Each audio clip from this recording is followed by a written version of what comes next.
Gulf ರಾಷ್ಟ್ರಗಳ ನಡುವೆ ಯುದ್ಧ ನಿಲ್ಲುವಂತೆ ಕಾಣಿಸ್ತಿಲ್ಲ. ಈ ಯುದ್ಧದ ಭೀಕರತೆ ಸಿಲಿಕಾನ್ ಸಿಟಿಗೂ ತಟ್ಟಿದೆ.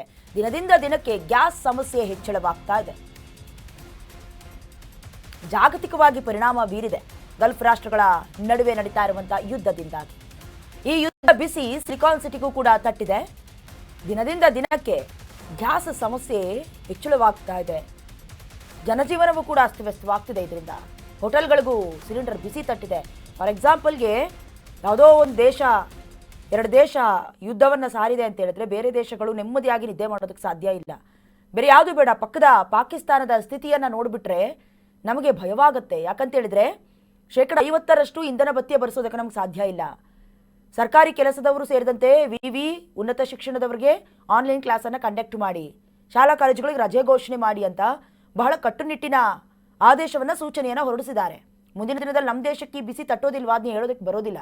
ಈಗಾಗಲೇ ಎಷ್ಟೋ, ಅದರಲ್ಲೂ ಇವತ್ತಿನ ಅಂಕಿಅಂಶದ ಪ್ರಕಾರ 30% ಹೋಟೆಲ್ ಉದ್ಯಮಕ್ಕೂ ಕೂಡ ಬ್ರೇಕ್ ಬಿದ್ದಿದೆ. ಜಸ್ಟ್ ಕೆಲವೊಂದಷ್ಟು ಮೆನುಗಳು ಮಾತ್ರ ಸಿಗ್ತಾ ಇದೆ. ಅಂದರೆ ಯಾವುದನ್ನು ಕರಿಯದಂತಹ, ಬೇಯಿಸದಂತಹ, ಬಹಳಷ್ಟು ಗ್ಯಾಸನ್ನು ಬಳಕೆ ಮಾಡದೇ ಇರುವಂತಹ ಆಹಾರ ಪದಾರ್ಥಗಳನ್ನು ಮಾತ್ರ ತಯಾರಿಸಲಾಗ್ತದೆ. ಮತ್ತೆ ಈ ಸ್ಥಿತಿ ಉಲ್ಬಣವಾಗುವ ಸಾಧ್ಯತೆ ಇದೆ.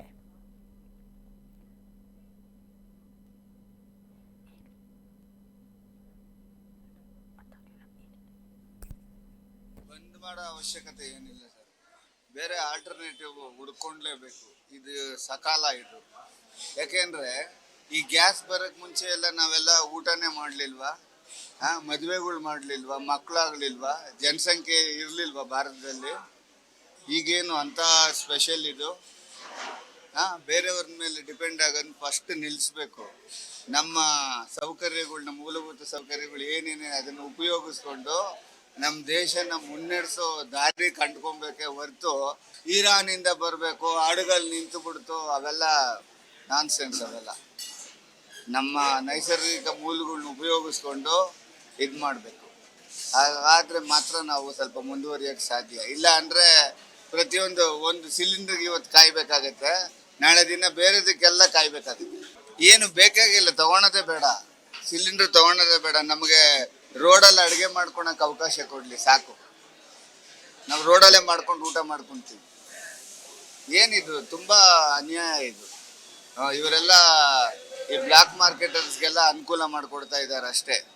ಆದಷ್ಟು ಇದೆ ನಮ್ಮಲ್ಲಿ, ಇನ್ನೂ ಸುಮಾರು ದಿನಗಳಿಗಾಗುವಷ್ಟು ಇದೆ. ಇದೆಲ್ಲ ಆರ್ಟಿಫಿಷಿಯಲ್ ಇದೆಲ್ಲ.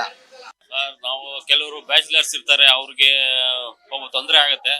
ತೊಂದರೆ ಅಂದ್ರೆ ಅವರು ಹೋಟ್ಲವರು ಏನಾದ್ರು ಆಲ್ಟರ್ನೇಟ್ ವ್ಯವಸ್ಥೆ ಮಾಡಬೇಕು. ಪ್ಲಸ್ ನಮ್ಗೆ ನ್ಯೂಸ್ ಪೇಪರ್ ಅಲ್ಲಿ, ಚಾನಲ್ಸ್ ಅಲ್ಲಿ ನೋಡಿರೋ ಪ್ರಕಾರ ಗೌರ್ಮೆಂಟ್ ಏನಾದ್ರು ಆಲ್ಟರ್ನೇಟ್ ಮಾಡ್ತಾ ಇದೆ. ನಾವು ಸ್ವಲ್ಪ ಆತ್ಮನಿರ್ಭರ ಆಗಿ ಸ್ವಲ್ಪ ಏನಾದ್ರು ಮನೆಯಲ್ಲಿ ಇಂಡಕ್ಷನ್ ಸ್ಟವ್ ಸಪೋರ್ಟ್ ಮಾಡಬೇಕು. ನಮ್ಮ ಗೌರ್ಮೆಂಟ್ ಸಪೋರ್ಟ್ ಮಾಡಬೇಕು, ಹೋಟೆಲ್ ಇಂಡಸ್ಟ್ರಿಗೂ ಸಪೋರ್ಟ್ ಮಾಡಬೇಕು. ಎಲ್ಲರೂ ಸ್ವಲ್ಪ ಅರ್ತ್ಕೋಬೇಕು. ಇದು ಮನೆಯಲ್ಲಿ ಅಂದ್ರೆ ಯಾರ್ದೋ ಒಬ್ಬರಿಂದ ಪ್ರಾಬ್ಲಮ್ ಆಗಿದ್ದಲ್ಲ, ಇದು ಎಂಟೈರ್ ವರ್ಲ್ಡ್ ಅಲ್ಲೇ ಪ್ರಾಬ್ಲಮ್ ಇದೆ. ಆಗತ್ತೆ ಸರ್, ಎಲ್ಲಾನು ಅಡ್ಜಸ್ಟ್ ಮಾಡ್ಕೊಂಡು ಹೋಗ್ಬೇಕು. ಕರೋನಾ ಟೈಮಲ್ಲೇ ಎಂತೆಂಥದ್ದು ಏನೇನೋ ಆಗಿದೆ, ಎಲ್ಲ ಮುಂದೆ ಬಂದಿದ್ದೀವಿ. ಇದೊಂದು ಸಣ್ಣದು, it is not A end, it is only A small bend. ಗಮನಿಸ್ತಾ ಇದ್ರಿ ಸಾರ್ವಜನಿಕರ ಒಪಿನಿಯನ್ಗಳನ್ನ. ಬಟ್ ಡಿಪೆಂಡ್ ಆಗಿದೀವಲ್ಲ, ಅದು ಸಮಸ್ಯೆ. ಈಗ ಕಮರ್ಷಿಯಲ್ ಗ್ಯಾಸ್ ಸಿಲಿಂಡರ್ ಸಪ್ಲೈ ಸ್ಥಗಿತವಾಗ್ತಾ ಇದೆ. ಬೆಂಗಳೂರಿನಲ್ಲಿ ಹೋಟೆಲ್ ಮಾಲೀಕರು ಪರದಾಡುವ ಪರಿಸ್ಥಿತಿ ಎದುರಾಗಿದೆ. ಉಡುಪಿ ಗಾರ್ಡನ್ ನಲ್ಲಿ ಮಾಲೀಕರು ತಮ್ಮ ಅಳಲನ್ನ ತೋಡ್ಕೊಂಡಿದ್ದಾರೆ. ಸಂಜಯ್ ನಗರದಲ್ಲಿರುವ ಉಡುಪಿ ಗಾರ್ಡನ್ ನ ಮಾಲೀಕರು ಸಮಸ್ಯೆ ಏನಾಗ್ತಿದೆ ಅನ್ನೋದಾಗಿ ಹೇಳ್ಕೊಂಡಿದ್ದಾರೆ. ಸಿಲಿಂಡರ್ ಪೂರೈಕೆ ಆಗದೆ ನಮಗೆ ಸಮಸ್ಯೆ ಉಂಟಾಗ್ತಿದೆ. ಗ್ರಾಹಕರು ಕೇಳುವಂತಹ ತಿಂಡಿ ಆಗಿರಬಹುದು, ಊಟ, ಕಾಫಿ, ಟೀ ಎಲ್ಲವನ್ನ ನೀಡೋದಕ್ಕಾಗ್ತಾ ಇಲ್ಲ. ಅವ್ರಿಗೂ ಸಮಸ್ಯೆನೆ. ಹೋಟೆಲ್ ಸಿಬ್ಬಂದಿಗೂ ಕೂಡ ಊಟದ ಸಮಸ್ಯೆ ಆಗ್ತಾ ಇದೆ. ಇನ್ನು ನೀರು, ಊಟ ನೀಡುವವರು ಹೋಟೆಲ್ನವರೇ ಅಲ್ವಾ ಅಂತ ಹೇಳ್ಕೊಂಡಿದ್ದಾರೆ. ಜೊತೆಗೆ ಕಮರ್ಷಿಯಲ್ ಸಿಲಿಂಡರ್ ಸಿಗದಿದ್ರೆ ನಿಜಕ್ಕೂ ಕೂಡ ಮುಂದಿನ ದಿನದಲ್ಲಿ ಸಮಸ್ಯೆ ಆಗತ್ತೆ ಅಂತ ಕರ್ನಾಟಕ ನ್ಯೂಸ್ ಬೀಟ್ನ ಮುಂದೆ ಹೋಟೆಲ್ ಮಾಲೀಕರು ಅಳಲನ್ನ ತೋಡ್ಕೊಂಡಿದ್ದಾರೆ. ಅಫ್ಕೋರ್ಸ್ ಆಗತ್ತೆ. ಈಗ ಡಿಮಾಂಡ್ ಏನಿರುತ್ತೆ ಅದಕ್ಕೆ ತಕ್ಕನಾಗಿ ಸಪ್ಲೈ ಮಾಡಬೇಕಾಗತ್ತೆ. ಇಲ್ಲ ಅಂತ ಹೇಳಿದ್ರೆ ಗ್ರಾಹಕರಿಗೂ ಕೂಡ ಬೇಸರ ಅಲ್ಲ, ಅರ್ಥ ಮಾಡ್ಕೊಳ್ಳೋ ಪರಿಸ್ಥಿತಿಲಿ ಇದೀವಿ. ಬಟ್ ಆದರೂ ಕೂಡ ಇಷ್ಟು ದಿನಗಳ ಕಾಲ ಇದ್ದಿದ್ದಂಥ ಪ್ರಾಸೆಸ್ ಬೇರೆ, ಈಗ ಒಂದು ರೀತಿ ಇರುತ್ತೆ. ಹಾಗಾಗಿ ಒಂದಷ್ಟು ಬೇಸರ ಇರುತ್ತೆ. ಸಂಬಂಧಪಟ್ಟಂತೆ ಮಾಲೀಕರು ಕರ್ನಾಟಕ ನ್ಯೂಸ್ ಬೀಟ್ನ ಜೊತೆ ಮಾತನಾಡಿದ್ದಾರೆ, ನೋಡ್ಕೊಂಬನ್ನಿ.